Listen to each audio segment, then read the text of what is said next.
আর ছাত্র অধিকার পরিষদের সব কয়েকটি নেতা কর্মীর পা থেকে মাথা পর্যন্ত শেখ হাসিনার ফেসিবাদের আঘাতের চিহ্ন।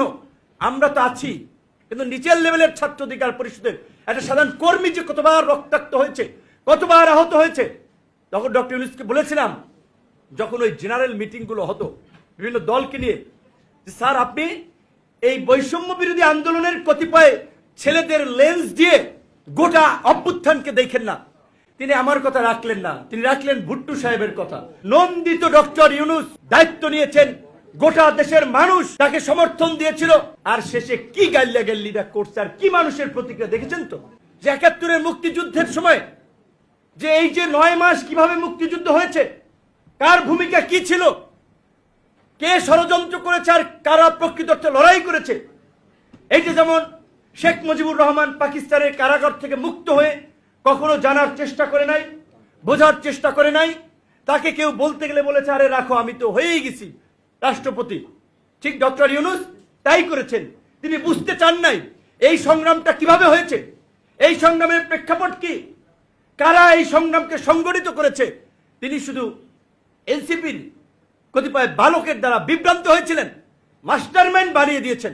আমি ঢাকা বিশ্ববিদ্যালয়ের ভিপি ছিলাম, যাদেরকে ঢাকা বিশ্ববিদ্যালয়ের একটা প্রোগ্রামেও দেখি নাই।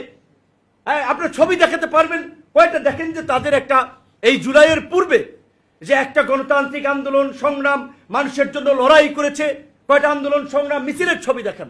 এইখানে ছাত্র শিবির, ছাত্র দল, ছাত্র অধিকার পরিষদ, এরকম অনেক তরুণদের সংগঠন রয়েছে। আপনি বাইরের দেশে যান, বিদেশি তরুণদের সাথে কথা বলেন, ইন্টারঅ্যাকশনাল মূলক প্রোগ্রাম করেন। এই আন্দোলনের অভ্যুত্থানকারী ছাত্র নেতৃবৃন্দ, তরুণ নেতৃবৃন্দকে নিয়ে একদিন চা খাওয়ার দাওয়াত দান, বসেন, তাদের কাছ থেকে কথাটি শুনেন। কিন্তু তিনি শুনেন নাই।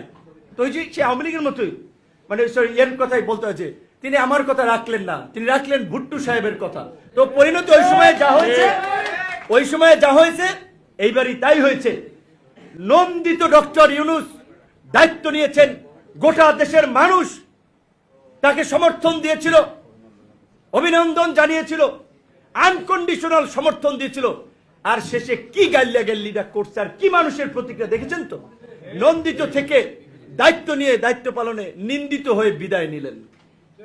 কারণ ওই যে তিনি আমাদের কথা রাখলেন না, তিনি আমাদের কথা বুঝতে চাইলেন না।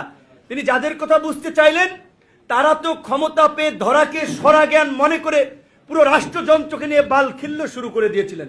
যেই কারণেই তাদের আসলে একটা শুরুর দিকে মানুষ তাদেরকে ভালো কিছু করাতে চেয়েছিল, কিন্তু তাদের নিয়ম